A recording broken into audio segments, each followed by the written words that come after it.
Hello students, હું છું Savaliya sir અને ધોરણ 11 સાયન્સ કેમેસ્ટ્રીના બીજા ચેપ્ટર પરમાણ્વીય બંધારણ એના જેડબલઈ નીટના ટેબલ ટોપ લેક્ચર 2 TTL 2માં આપનું સ્વાગત છે. વિદ્યાર્થી મિત્રો, પ્રથમ લેક્ચરમાં આપણે TTL 1માં આપણે પરમાણુના મૂળભૂત બંધારણીય કણો ઇલેક્ટ્રોન, પ્રોટોન અને ન્યુટ્રોન વિશે ડિટેલમાં ઘણી બધી માહિતી મેળવી. આપણે ઇલેક્ટ્રોન માટે કેથોડ નળીનો પ્રયોગ, કેથોડ કિરણોના ગુણધર્મો અને ઇલેક્ટ્રોન માટે E/m નું મૂલ્ય એના વિશેનો અભ્યાસ કર્યો. આઇન્સ્ટાઈનના સાપેક્ષવાદ મુજબ ગતિશીલ ઇલેક્ટ્રોનનું દળ એના માટેનું પણ સૂત્ર આપણે જોયું. ત્યારબાદ આપણે પ્રોટોન વિશેનો અભ્યાસ કર્યો. એમાં એનોડ કિરણોનો પ્રયોગ અને એનોડ કિરણના ગુણધર્મો વિશે પણ અભ્યાસ કર્યો. અને ત્યારબાદ આપણે ન્યુટ્રોનની શોધ વિશે અભ્યાસ કર્યો. હવે આ લેક્ચરમાં આપણે અન્ય ઉપપરમાણ્વીય કણો વિશે માહિતી મેળવીએ છીએ. વિદ્યાર્થી મિત્રો, તમે જોઈ રહ્યા છો એક કોષ્ટક છે જેની અંદર અન્ય ઉપપરમાણ્વીય કણોના નામ આપ્યા છે, એની સંજ્ઞાઓ દર્શાવેલી છે, સ્વભાવ અથવા એનો વીજભાર દર્શાવેલો છે અને શોધક વૈજ્ઞાનિકોના નામ આપેલા છે. તો સૌથી પહેલા છે પોઝિટ્રોન. તો પોઝિટ્રોનને E+ અથવા P+ તરીકે ઓળખવામાં આવે છે. વિદ્યાર્થી મિત્રો, એ ધન વીજભારિત કણ છે અને એનો શોધક એન્ડરસન છે. વિદ્યાર્થી મિત્રો, અહીં જેટલા પણ ઉપપરમાણ્વીય કણોની વાત થઈ રહી છે એ તમામે તમામ ઉપપરમાણ્વીય કણો એ દળની દ્રષ્ટિએ ખૂબ જ અવગણી શકાય, નવગણ્ય કહી શકાય એવું દળ ધરાવે છે અને તેથી આપણે એના ગુણધર્મોમાં ક્યાંય દળને દર્શાવતા નથી. ન્યુટ્રિનો નામનો ઉપપરમાણ્વીય કણ છે જેની સંજ્ઞા ન્યુ છે. તેનો સ્વભાવ અથવા વીજભાર શૂન્ય છે, વીજ તટસ્થ છે. પૌલી અને ફર્મી નામના વૈજ્ઞાનિકે એને શોધેલો છે. ત્યારબાદ એન્ટી પ્રોટોન છે જેને P- તરીકે દર્શાવી શકાય છે અને તેનો સ્વભાવ અથવા વીજભાર માઇનસ છે. વેટલેન્ડ અને ચેમ્બરલિન સુગ્રી નામના વૈજ્ઞાનિકે એમને શોધેલો છે. પછી ધન મ્યુમેસોન અને ઋણ મ્યુમેસોન છે. મ્યુની સંજ્ઞા છે, પ્લસ અને માઇનસ વીજભાર છે. યુકાવા નામના વૈજ્ઞાનિકે ધન મ્યુમેસોન શોધેલો છે અને એન્ડરસન નામના વૈજ્ઞાનિકે ઋણ મ્યુમેસોન શોધેલો છે. ત્યારબાદ ધન, ઋણ અને તટસ્થ પાઇમેસોન છે. ધન, ઋણ અને તટસ્થ એમ ત્રણ પ્રકારના પાઇમેસોન કણો છે જેની સંજ્ઞા પાઈ છે, ઉપર વીજભાર પ્લસ, માઇનસ અને શૂન્ય. તો એ ત્રણ જે છે એ પોવેલ નામના વૈજ્ઞાનિકે શોધેલા છે. ત્યારબાદ હેનરી મોસેલના આલેખની વાત કરી રહ્યા છીએ આપણે. વિદ્યાર્થી મિત્રો, હેનરી મોસેલના આલેખનો ઉલ્લેખ એ 11 સાયન્સના તત્વોનું વર્ગીકરણ અને ગુણધર્મોમાં આવર્તિતા નામનું જે ચેપ્ટર છે, આવર્ત કોષ્ટકને લગતું ચેપ્ટર, તત્વોના વર્ગીકરણને લગતું ચેપ્ટર છે અને એમાં તત્વોની ગોઠવણીને લગતી ચર્ચા કરવામાં આવી છે અને ત્યાં હેનરી મોસેલના આલેખ અથવા હેનરી મોસેલના અભ્યાસનો ઉલ્લેખ છે. આ અભ્યાસ પ્રમાણે પરમાણુ દળાંકની સાપેક્ષે પરમાણુ ક્રમાંક વધુ સારી માહિતી આપે છે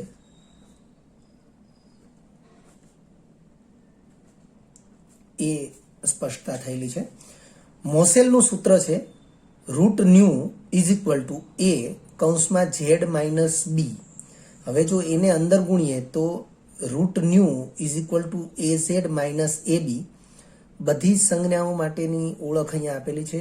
ન્યુ એટલે ક્ષ કિરણની આવૃત્તિ. વિદ્યાર્થી મિત્રો, જે તત્વને અભ્યાસ માટે લેવામાં આવે એ તત્વને અનુરૂપ ક્ષ કિરણની આવૃત્તિ છે, આપણે એ ધ્યાનમાં રાખીશું. ઝેડ એટલે તત્વનો પરમાણુ ક્રમાંક છે. A અને B અચળાંકો છે. તો વિદ્યાર્થી મિત્રો, √ν વિરુદ્ધ ઝેડનો આલેખ તમને આકૃતિમાં આપેલો છે. આપણે જે સૂત્ર ઉપર દર્શાવેલું છે √ν, હું જે રીડિંગ કરું છું ન્યુ, આને વંચાશે ન્યુ કારણ કે આવૃત્તિ માટેની સંજ્ઞા છે ન્યુ. આપણે V લખીએ સિમ્પલ આવી રીતે લખીએ, ન્યુ લખીએ એને આપણે આ રીતે લખીશું. એટલે આ થોડો વળાંક છે, પછી અહીંથી ફરીથી આ વળાંક છે, અને પછી અહીંયાથી આ રીતે આપણે એને થોડું આવી રીતે મોલ્ડ કરેલું છે. એટલે રૂટ ન્યુ એવી રીતે મેં અહીંયા લખેલું છે. તો root nu is equal to AZ minus AB. આ પ્રકારે એ સૂત્ર જે લખેલું છે. હવે આને આપણે મેથ્સની અંદર રેખા નામનું ચેપ્ટર છે એની સાથે સરખાવીએ તો સીધી રેખાનું સમીકરણ છે y is equal two mx plus c. હવે તમે જોઈ શકો છો વિદ્યાર્થી મિત્રો કે x અક્ષ ઉપર જે રાશિ છે એ z છે, એટલે કે તત્વનો પરમાણુ ક્રમાંક છે, અને y અક્ષ ઉપર જે રાશિ છે એ છે રૂટ ન્યુ. તો તમે જોઈ શકો છો કે આલેખમાં પણ એ જ રીતે છે. રૂટ ન્યુની કિંમતને y અક્ષ ઉપર લીધેલી છે અને પરમાણુ ક્રમાંક z ને x અક્ષ ઉપર લીધેલો છે. મેથ્સમાં સીધી રેખાનું આ સમીકરણ છે અને એ સમીકરણ પ્રમાણેનું જ સ્વરૂપ આ સમીકરણનું છે. એટલે રૂટ ન્યુ વિરુદ્ધ z નો આલેખ એ સીધી રેખા આપણને મળે છે. આલેખ પરથી સ્પષ્ટ થાય છે કે બે ભિન્ન તત્વ ક્યારેય સમાન પરમાણુ ક્રમાંક ધરાવતા નથી, કારણ કે બે ભિન્ન તત્વ જે છે એને અનુરૂપ આવૃત્તિ જુદી જુદી મળે છે અને માટે પરમાણુ ક્રમાંક પણ જુદા જુદા મળે છે.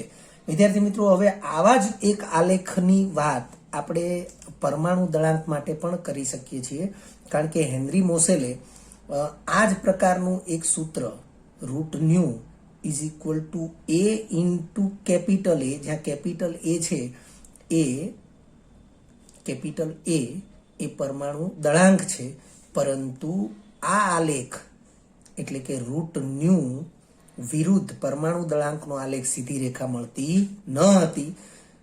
આ સમીકરણનું સ્વરૂપ એ સીધી રેખાના સમીકરણ સાથે સામ્યતા ધરાવે છે, પરંતુ આલેખ સીધી રેખા મળતો નથી, અને તેથી આપણે કહી શકીએ કે પરમાણુ દળાંકને બદલે પરમાણુ ક્રમાંક એ વધુ અગત્યના છે અથવા વધુ સારી માહિતી પૂરી પાડે છે.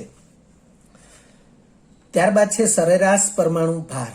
વિદ્યાર્થી મિત્રો, સરેરાશ પરમાણુ ભાર વિશે આપણે ચેપ્ટર નંબર 1 એના TTL 5 એટલે અંતિમ જે TTL લેક્ચર હતો એની અંદર પણ આપણે સરેરાશ પરમાણુ ભાર વિશે ભણી ચૂક્યા છીએ, અને MCQ સોલ્યુશનમાં પણ એકાદ બે MCQ એના સોલ્વ કરેલા છે.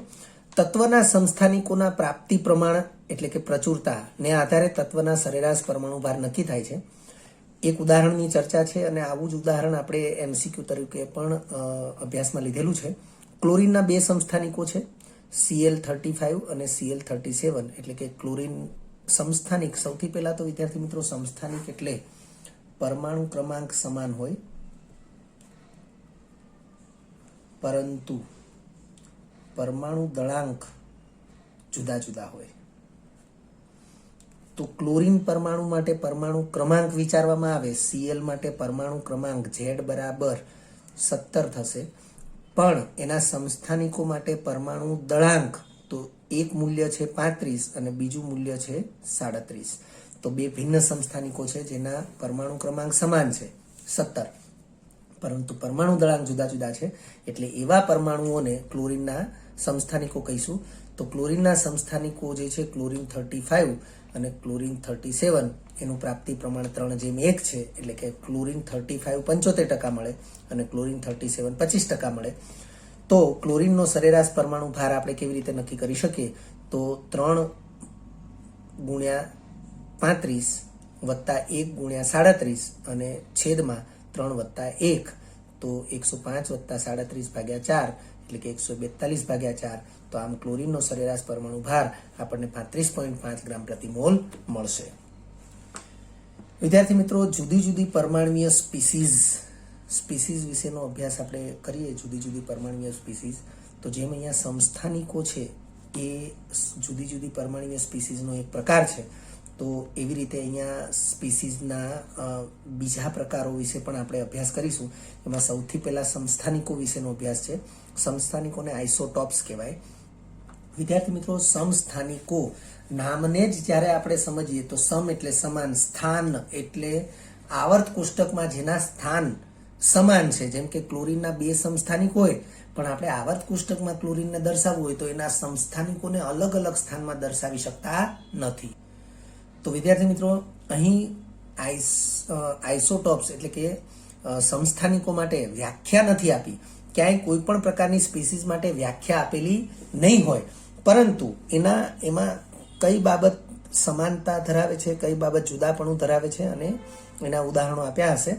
તો તમે જુઓ કે એક જ તત્વના જુદા જુદા સમસ્થાનિકો હોય તો એના પરમાણુ ક્રમાંક સમાન હોય, કેન્દ્રમાં પ્રોટોનની સંખ્યા પણ સમાન હોય, કેન્દ્રની બહાર કક્ષાઓમાં ઇલેક્ટ્રોનની સંખ્યા પણ સમાન હોય, ઇલેક્ટ્રોન રચના પણ સમાન હોય, અને ઇલેક્ટ્રોન રચના સમાન હોવાને લીધે રાસાયણિક ગુણધર્મો પણ સમાન હોય, અને સૌથી અગત્યનું આવર્ત કોષ્ટકમાં સ્થાન પણ એ સમાન હોય છે. તો જુદું શું હોય છે? તો કેન્દ્રમાં ન્યુટ્રોનની સંખ્યા જુદી જુદી હોય, અને ન્યુટ્રોનની સંખ્યા જુદી જુદી હોવાને લીધે ન્યુટ્રોનની સંખ્યા વત્તા પ્રોટોનની સંખ્યા સરવાળો કરીશું તો આપણને પરમાણુ દળાંક એ જુદા જુદા મળશે. એટલે ન્યુટ્રોનની સંખ્યા જુદી જુદી હોવાને કારણે પરમાણુ દળાંક પણ જુદા જુદા હશે, ભૌતિક ગુણધર્મો પણ જુદા જુદા હશે. એટલે ફરીથી સમાનતા અને જુદાપણું આ બાબતો એની લાક્ષણિકતાઓ છે અથવા એના ગુણધર્મો છે જે ધ્યાનમાં રાખવા જરૂરી છે. દાખલા તરીકે હાઇડ્રોજનના 3 સમસ્થાનિકો છે. વિદ્યાર્થી મિત્રો, કોઈ પણ તત્વને દર્શાવવા માટે આવી એક પદ્ધતિ છે. ધારો કે તત્વની સંજ્ઞા x લઈએ તો આ સ્થાન ઉપર પરમાણુ ક્રમાંક દર્શાવાય અને આ સ્થાન ઉપર પરમાણુ દળાંક. એટલે જો આને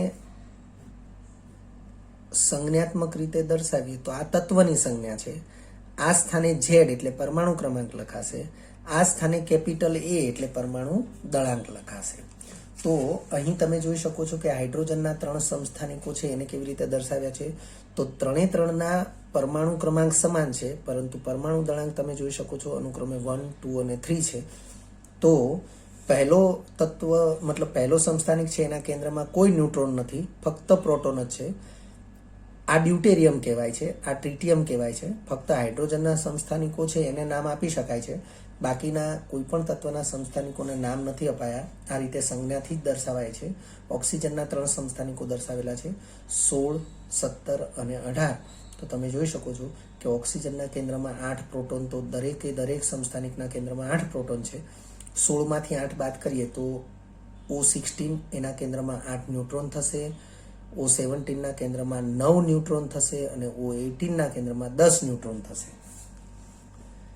પછી આઇસોબારને સમભારીય કહેવાય. તો આઇસોબારનો અર્થ શું થશે? તો આઇસોબારનો અર્થ એવો થશે કે જુદા જુદા તત્વોના પરમાણુઓ છે, પરંતુ એના પરમાણુ દળાંક સમાન હશે. એટલે અહીં લખ્યું છે સમાનતામાં પરમાણુ દળાંક સમાન છે, ન્યુક્લિયોન્સની કુલ સંખ્યા સમાન છે. વિદ્યાર્થી મિત્રો, ન્યુક્લિયોન્સ કોને કહેવાય? તો કેન્દ્રમાં રહેલા પ્રોટોન અને ન્યુટ્રોન એનું એક સામાન્ય નામ છે ન્યુક્લિયોન્સ.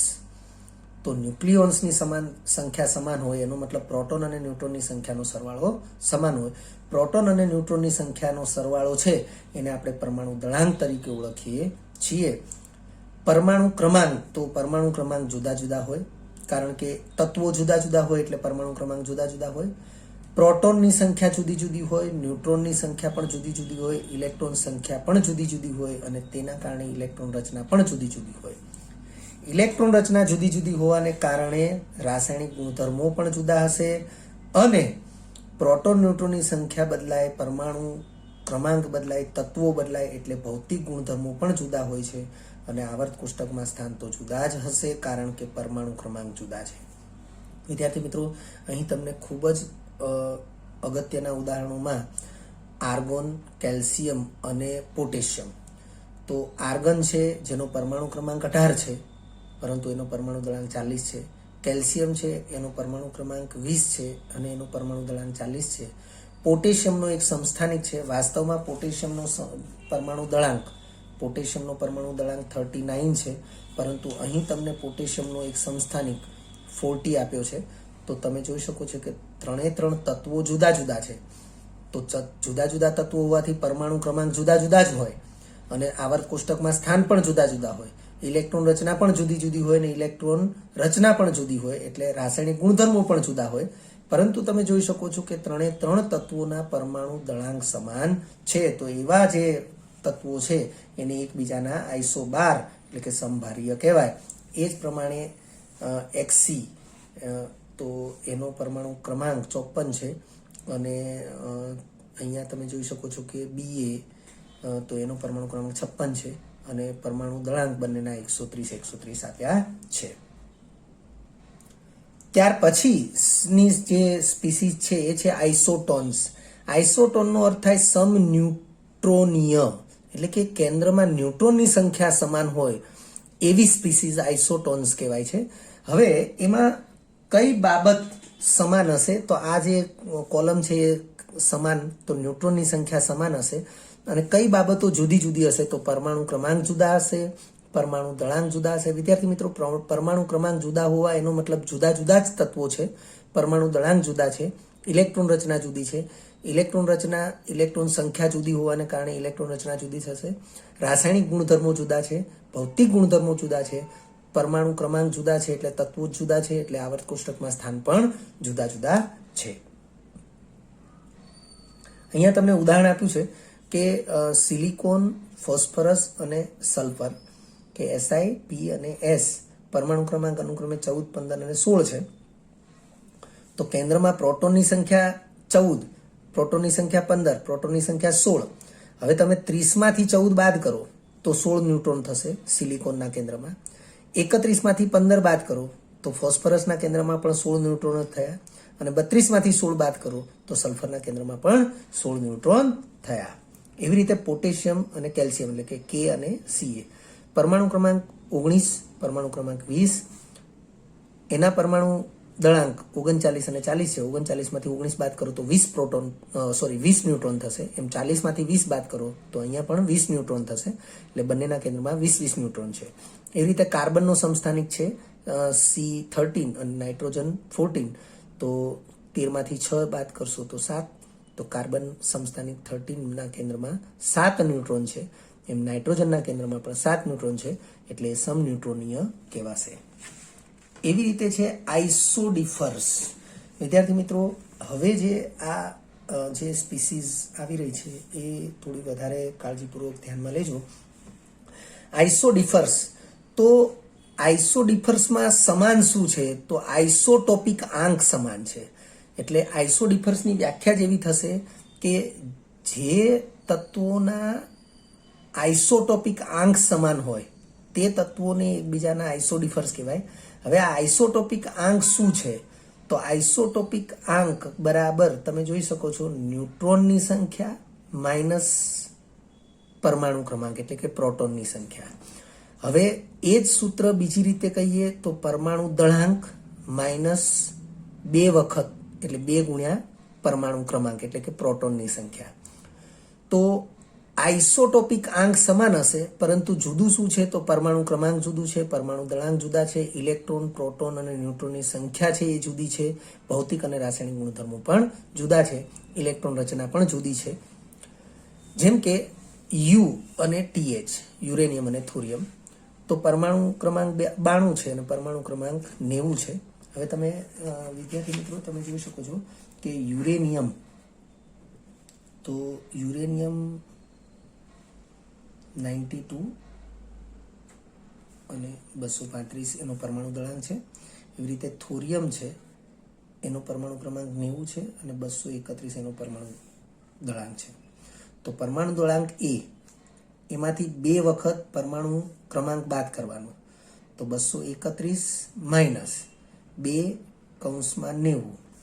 તો 231 માઇનસ 90 ગુણ્યા 2 એટલે 180 થશે. તો 231 માંથી 180 જશે તો જવાબ આવશે 51. એવી રીતે અહીંયા કરી જોઈએ. તો A માઇનસ 2Z સૂત્ર છે એટલે 235 માંથી 2 ગુણ્યા 92. તો 2 ગુણ્યા 92 છે એનો જવાબ આવશે 184.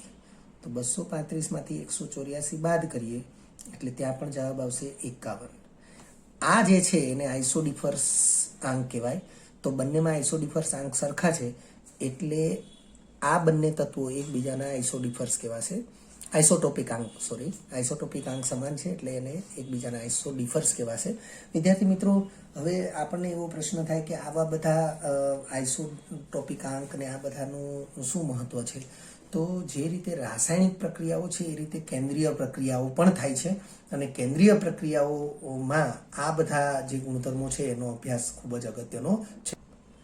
ત્યાર પછીની જે સ્પીસીસ છે એ છે આઇસો ઇલેક્ટ્રોનીય અથવા સમ ઇલેક્ટ્રોનીય.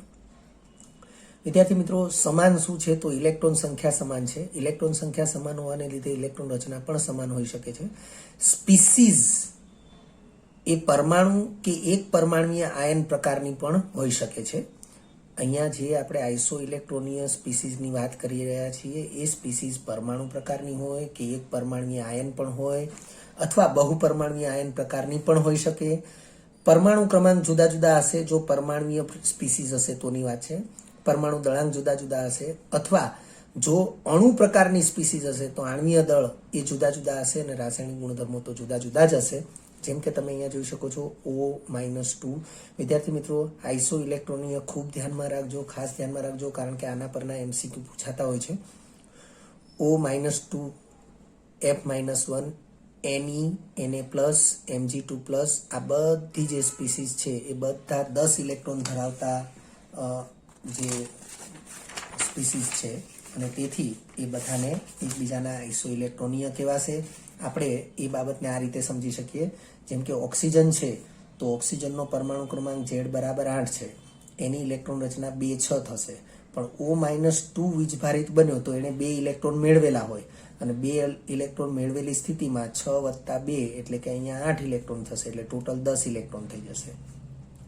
કારણ કે 2 ઇલેક્ટ્રોન મેળવે તો જ -2 વીજભાર થશે. હવે આ જ વસ્તુ આપણે ફ્લોરિન માટે વિચારીએ તો ફ્લોરિનનો પરમાણુ ક્રમાંક 9 છે, એની ઇલેક્ટ્રોન રચના થશે 2, 7. હવે F-1 ક્યારે બને? તો 1 ઇલેક્ટ્રોન મેળવે એટલે આમાં 1 ઇલેક્ટ્રોન પ્લસ થશે એટલે ઇલેક્ટ્રોન રચના થઈ જશે 2, 8. તો ટોટલ ઇલેક્ટ્રોન 10 થયા. એ જ રીતે નિયોન, તો નિયોન પોતે જ પરમાણુ ક્રમાંક, નિયોન માટે પરમાણુ ક્રમાંક Z બરાબર 10 છે એટલે એની ઇલેક્ટ્રોન રચના 2, 8 થશે. એટલે તમે જોઈ શકો છો કે બધામાં 10 ઇલેક્ટ્રોન તો છે જ, સાથે એની ઇલેક્ટ્રોન રચના પણ સમાન છે. 2, 8, 2, 8, 2, 8 એટલે અહીંયા લખ્યું છે કે ઇલેક્ટ્રોન રચના સમાન હોય છે અને ઇલેક્ટ્રોન સંખ્યા પણ સમાન હોય છે. Mg2+, Na+, એને પણ આપણે જોઈ લઈએ. જેમ કે સોડિયમ છે તો Z બરાબર 11 છે. હવે એની ઇલેક્ટ્રોન રચના થશે 2, 8, 1. પરંતુ Na+ થાય એટલે કે +1 વીજભાર ત્યારે જ ધારણ કરે જ્યારે 1 ઇલેક્ટ્રોન ગુમાવે. તો એ સ્થિતિમાં એની ઇલેક્ટ્રોન રચના થશે 2, 8 એટલે ટોટલ ઇલેક્ટ્રોન થયા 10. એ જ રીતે મેગ્નેશિયમને વિચારીએ તો મેગ્નેશિયમમાં પરમાણુ ક્રમાંક છે 12. વિદ્યાર્થી મિત્રો, તમને પરમાણુ ક્રમાંક આવડતા હોવા જોઈએ. જો તમને પરમાણુ ક્રમાંક ખબર નહીં હોય તો તમને આઇસો ઇલેક્ટ્રોનિયમાં ખ્યાલ આવશે નહીં. તો તમે જોઈ શકો છો મેગ્નેશિયમનો પરમાણુ ક્રમાંક 12 છે, એની ઇલેક્ટ્રોન રચના 2, 8, 2 થશે. પરંતુ Mg2+ બનશે ત્યારે એણે 2 ઇલેક્ટ્રોન ગુમાવ્યા હશે, તો એ સ્થિતિમાં એની ઇલેક્ટ્રોન રચના 2, 8 થશે એટલે કે ટોટલ ઇલેક્ટ્રોન 10 જ થશે. એટલે આ સ્થિતિમાં તમે જોઈ શકો છો કે બધામાં ઇલેક્ટ્રોનની સંખ્યા સમાન છે અને ઇલેક્ટ્રોન રચના પણ સમાન છે અને તેથી તેઓને એકબીજાના આઇસો ઇલેક્ટ્રોનીય કહેવાય છે. એ જ રીતે તમે જોઈ શકો છો અહીં સ્પીસીઝ આપેલી છે, એ અણુઓ છે. જેમ કે N2O, CO2, CNO-, આ બધા જે છે એ અણુઓ અથવા આયનો છે. તો એ બધામાં 22 ઇલેક્ટ્રોન એ સમાન છે અને તેથી તેને સમ ઇલેક્ટ્રોનીય કહેવાશે. એ પ્રમાણે નવી સ્પીસીઝ છે આઇસોસ્ટર. હવે આઇસોસ્ટર તો એકલ પરમાણુ કે એક પરમાણુય આયન પ્રકારની સ્પીસીઝ નથી હોતી. આ સ્પષ્ટ હું અહીંયા લખું છું કે આઇસોસ્ટર, જેમ આમાં તમે જોઈ શકો છો કે આ એક પરમાણુય કે આયન પ્રકારની સ્પીસીઝ પણ છે અને અણુ પ્રકારની પણ સ્પીસીઝ છે. જ્યારે આઇસોસ્ટર છે એ આવી એક પરમાણુય સ્પીસીઝ નથી, એ હંમેશા અણુ પ્રકારની જ સ્પીસીઝ છે. એટલે અહીં લખી જ દીધું છે એકલ પરમાણુ કે એક પરમાણુય આયન પ્રકારની સ્પીસીઝ નથી.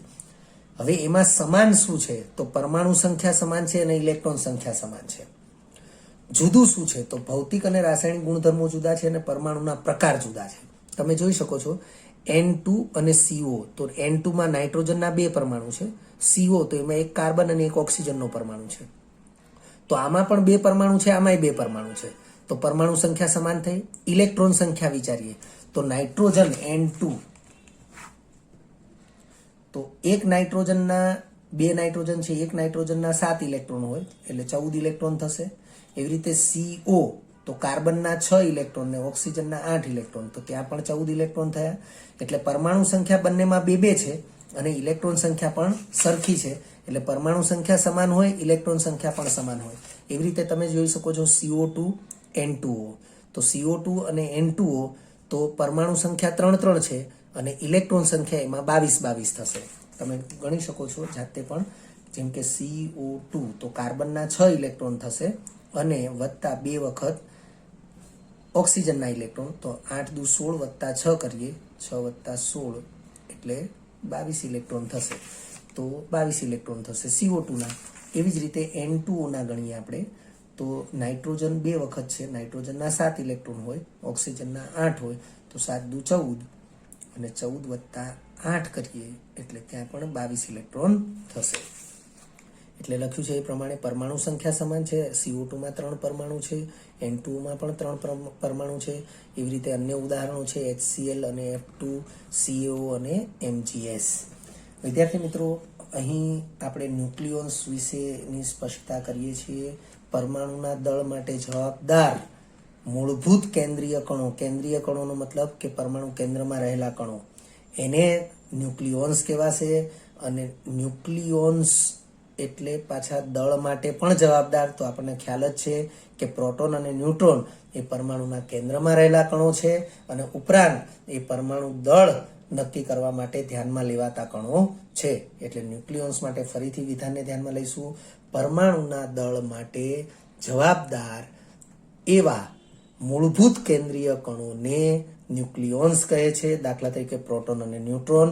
અને તેથી જ પ્રોટોન અને ન્યુટ્રોનનું સામાન્ય રીતે ન્યુક્લિયોન્સ નામથી ઓળખાય છે. વિદ્યાર્થી મિત્રો, જો તમને આ વિડીયો લેક્ચર ગમ્યો હોય તો લાઇક આપજો, શેર કરજો અને સબસ્ક્રાઇબ પણ કરજો. અગાઉના લેક્ચરનું રિવિઝન અને પાઠ્યપુસ્તકનું વાંચન કરતા રહેજો. આ લેક્ચર અંગે કોઈ પણ ડિફિકલ્ટી હોય તો મને વોટ્સઅપ કરી શકાય. આભાર. ફરી મળીશું નવા વિડીયો લેક્ચરમાં.